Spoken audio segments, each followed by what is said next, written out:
For teachers, deciding what to teach and how to teach it can be a big part of their job. Great teaching inside the classroom relies on great planning and preparation outside of the classroom, and this takes time. But how do teachers find the time for this kind of curriculum and lesson planning? For our latest report, Ending the Lesson Lottery: How to Improve Curriculum Planning in Schools, our staff surveyed more than 2,000 Australian teachers and school leaders about curriculum planning practices in their schools and what help they need. I'm Kat Clay, and here to dig into what these dramatic results mean for education in Australia are two of the authors of the report: Senior Associate and former teacher Amy Haywood, and Associate and student teacher Nick Parkinson. Welcome to both of you. Thank you. Great to be here. Thanks, Kat. So, Amy, I want to start with you. Don't teachers just teach the Australian curriculum? What do teachers do when they're curriculum planning? That is a great question because a lot of people think, we've got the Australian curriculum, which is this national curriculum that teachers need to teach to, or in some states like Victoria and New South Wales, they have the Victorian curriculum or the New South Wales syllabus. But these documents do set out like a broad direction that teachers need to follow, but they don't get down to that level of detail. There's still a lot of heavy lifting and quite a vast gap between those documents and bringing it to life in the classroom. So if I was going to give you an example, I could talk a little bit about Year 7 history. I'm actually a trained English and history teacher, so this one speaks close to my heart. If I was a Year 7 history teacher, I'd be teaching about an ancient civilization. Now, the Australian curriculum gives you 5 that you can choose from. You need to teach about the organisation and roles of key groups in ancient society, such as the nobility, bureaucracy, women, and slaves. That leaves a lot on the table. Even if you've decided, okay, I'm going to teach about ancient Egypt, it's like, which groups am I going to teach about? In what depth? And how am I going to assess this kind of learning? What am I going to do in a sequence of lessons across, a whole unit of study? And it really does assume that teachers already know a lot about ancient Egypt, which is, a vast period of time, and they may not necessarily have studied that a lot. So we're leaving a lot on the table for teachers to do themselves. So our report is really bringing to light the fact that, yes, we've got these mandated documents. We're not recommending that we should change them. We're glad to see that they've been ticked off and they're ready to go and they give this guidance to teachers. But we just think between them and what happens in the class, teachers need a lot more of that implementation support. And we've thought and gone into, okay, trying to understand what that process looks like. And from those broad guidelines, we've estimated out it takes about 500 hours for a teacher to go through and plan out that lesson by lesson, really, really detailed, highly sequenced curriculum materials that they might need for a classroom. But a teacher has, more than one class in a year. So if it takes 500 hours to do Year 8 English, but they have 4 different subjects, which the typical secondary teacher would have, that's 2,000 hours, which is their entire working hours for an entire year. So we really feel like there's a lot left on the table if we're asking teachers to do this work from scratch. So there's a lot more that we can do to support teachers with that particular work. So, Nick, in the report, you described this problem as a lesson lottery. What do you mean by that? The term lesson lottery is one that a teacher in one of the schools that we profiled for our case studies came up with. And it's a term that resonated a lot with me as someone who's soon to be a graduate teacher.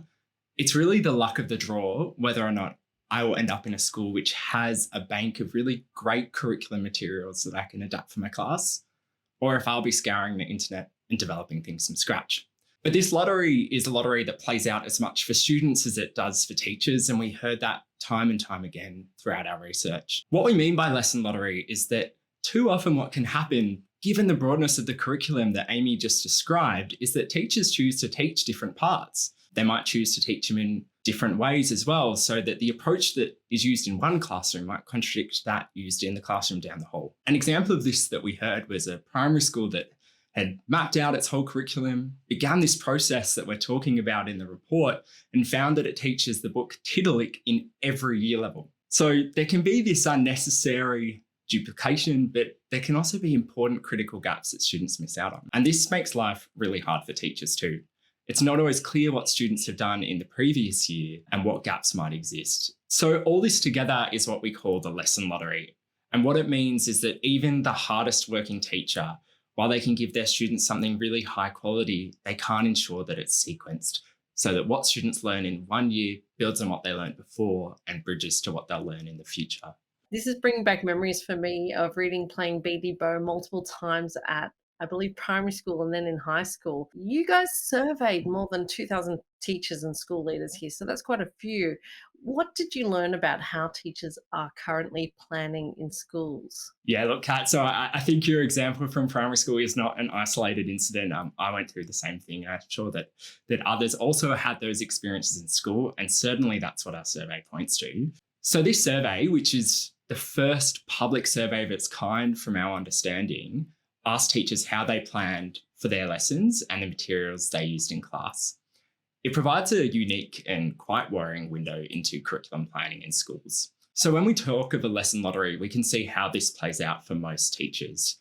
We found that only 15% of teachers have access to this comprehensive bank of high quality curriculum materials that they can pick up, adapt and use in class. But this is worse in disadvantaged schools where teachers are only half as likely to report having access to such materials as teachers in advantaged schools. So without shared resources at hand, what we found in our survey was that most teachers end up planning alone. Almost half of them said that they were the person who's mainly responsible for doing all this kind of work for their subject. But in small schools, that's those with 200 students or fewer, this rose to 71% of teachers. So that's almost 3/4 of teachers who are doing the bulk of the work planning for their subjects and shouldering that burden alone. Now, you might think, Kat, that as you've been in teaching for longer, well, surely there's, some efficiencies over time, you get better at planning. Well, that's not what our survey found. In fact, experienced teachers spend just as long planning and have just as much work as beginning teachers. Part of this is actually because as curriculums change and given just how many subjects there are, many experienced teachers end up being allocated subjects they've not taught before. Our survey found that half of secondary teachers with 3 years or more experience are taking a subject for the first time this year. These teachers may lack a back catalogue of materials to draw upon when planning, just like out of field and beginning teachers like myself. What this creates is a huge challenge, and it's one that exacerbates workloads, which, if you've been following the news, are a pressing problem for teachers and have been for some time. So, this is also bringing back memories because I am a qualified TESOL teacher and I work teaching English as a second language. And the amount of times that I had to go to the internet to find a resource just before class because I didn't have time and I was trying to find something that would help the students understand the lesson. And I can't imagine for teachers in a school who are already time poor and then have additional pressures on their time, like, supervision and playgrounds and all of those extra things that we've done in our previous report on teacher time, just how hectic that could be to actually have to develop the curriculum effectively. We're expecting teachers here to be pretty much superhuman. What was really interesting about this report is that you've actually visited a lot of schools in your research for this report. So you've profiled 5 exemplary case study schools in your report. What I'd really like to know is, what are these schools doing differently to other schools? We were really, really lucky to be able to go on site and visit 5 schools across Australia. So we had one school in Southwest Sydney, Marsden Road Public School, 2 schools over in WA, Serpentine Primary and Averley Secondary, and then 2 schools in Victoria, Docklands Primary and Clarendon College in Ballarat. And what we saw that was really key was that these schools had decided to take on this whole school approach to curriculum planning. And what fundamentally underpinned that was this collective agreement about, okay, here's what we've decided specifically students are going to learn and the skills that they're going to develop, not just in my class, but in all of the years of learning that we've got in our school. So they'd really deliberately decided, here's what we're going to learn in prep through 1, 2, 3, all the way to grade 6 if it was a primary school, and 7 to the final years if it was a high school. And you could tell when you walked down the hall that collective agreement meant that students were actually learning the same core content. So you could look down and look into classrooms and say, okay, well, this year 6 maths class is actually going through the same set of slides as this other year 6 maths class. They're going to do it slightly differently. Obviously, each teacher, their personality shines through, but they'll be making small adjustments based on, my class might go through it slower because they need a little bit more time, or another class might go through it quicker and do more of the extension activities. So there's still, but they're all getting the same core kind of content across those years. The benefits that we saw were huge, though it wasn't necessarily easy to put into practice. It takes a lot of time, but those benefits made it worth it.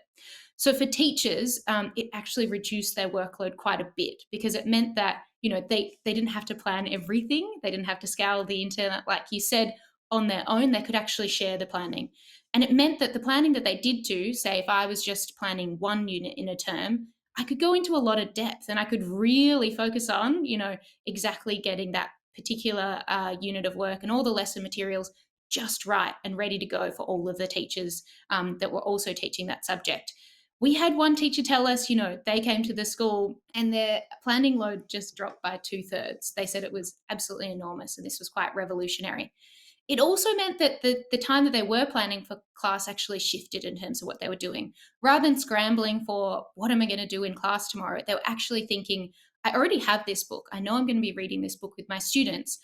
How am I going to actually make sure all of the students in my class are able to engage with that text? Which questions am I going to ask? Where am I going to get students to turn or talk? Is this a whole class discussion? And be able to think about what students will need, what some of the students will need for extension, and where students might need a bit more further support. And these kind of materials are really, really helpful, particularly for those beginning teachers, out of field teachers, or even just busy teachers who've had something happen. There's a lesson there ready to go that they already understand and know how to use.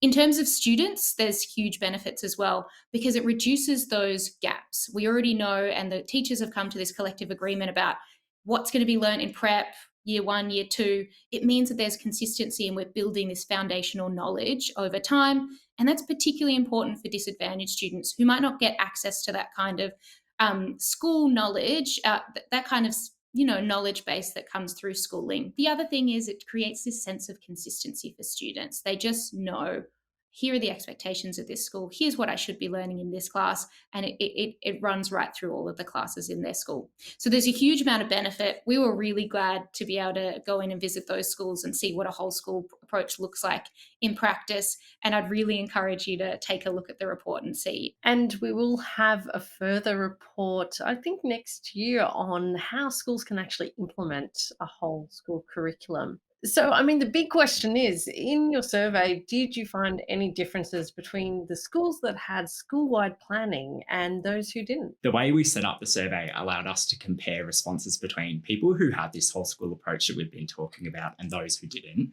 And really what we found is the proof is absolutely in the pudding. Our survey shows that teachers and students benefit immensely from such an approach. So compared to schools where this bank doesn't exist, teachers at schools with a bank were twice as likely to agree that students consistently learn the same thing, no matter who they're taught by.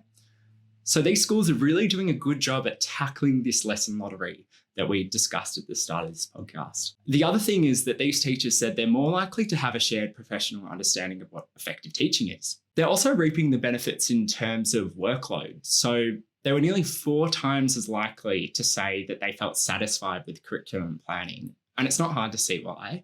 They spent about 3 hours less per week on the planning. And when scaled across the profession, that's about 20 million hours a year, which in the scheme of what governments and unions negotiate over for enterprise bargaining agreements, that's just a mammoth amount of time. But these benefits I've just talked about, these aren't shared equally. Disadvantaged and small schools are less likely to adopt this approach, and they face real headwinds to doing so. They have more beginning teachers, higher teacher turnover, and higher rates of teachers who are out of field. And that's not to mention the other headwinds they face, such as challenging student behaviours and scarce resources that need to be stretched thin across the school. What we find is that teachers in these schools and teachers elsewhere are really eager for change. 9 in 10 teachers we surveyed said that having access to a comprehensive bank of high quality curriculum materials would give them more time to focus on their teaching and meet the individual needs of students in their classes. What was really encouraging to see is that some of the schools in the report had been able to really target solutions for children that were struggling in school because of this curriculum bank. So they were able to see who wasn't keeping up at a year level, year on year, and actually focus the support. And I mean, it was really encouraging to see particular students who'd gone into year seven, not being able to spell, and then coming out the other end with massively improved results. Amy, turning to you, I mean, if teachers want this, right? Why aren't more schools actually undertaking a whole school approach to curriculum planning? It is really tricky to do. It's really hard to do this work in schools because you really need to think about and rethink how we're running schools in terms of that student journey from grade prep right through to the end of their schooling, and really use the curriculum as that kind of organizing model for a school. It's not easy to do, and it takes a lot of work in schools. And for us, I mean, at the end of the day, the thing that is important and makes a difference is what teachers are doing and how they're teaching students in their classroom. It's really complicated work what teachers are doing, and those instructional minutes really matter. So there's only so many things like a government can do. A lot of this curriculum planning work will need to happen in schools. So we're really trying to think about, okay, how can governments better support and help teachers and school leaders on the ground? So we've come through with a number of recommendations. There are 4 in the report. The first one, which might seem like a no-brainer if you think about our surveys, is really around providing teachers and all teachers with access to these high quality, comprehensive curriculum materials that they can choose to use and adapt for their school setting. So, in terms of those materials, when we say comprehensive, we're really thinking about, highly sequenced materials that go over, a year or years of learning, and they do go down to that kind of lesson level detail. Teachers can choose how much of that detail they want to use, but there is this kind of worked example or model that they can see. Here's how this would work within a lesson context. And that's really useful for those beginning teachers, those out of field teachers, teachers who might be teaching a subject for the first time. We've got some examples in the report of what those could potentially look like.